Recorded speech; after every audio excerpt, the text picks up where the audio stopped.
অপপ্রচার রোধে প্রশিক্ষণের প্রয়োজন হলে ভারতীয় প্রতিষ্ঠানের সহায়তা নেওয়া হবে বলে জানিয়েছেন তথ্য ও সম্প্রচার প্রতিমন্ত্রী মোহাম্মদ আলী আরাফাত।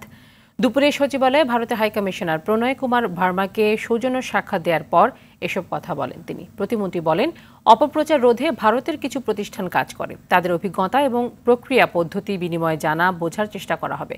এছাড়া বিটিভিতে আন্তর্জাতিক সংবাদ বিশ্লেষণ, চলমান ঘটনা প্রবাহ এবং সংবাদ উপস্থাপনার বিষয়ে ভারতের সাথে একযোগে কাজ করার কথাও জানান প্রতিমন্ত্রী।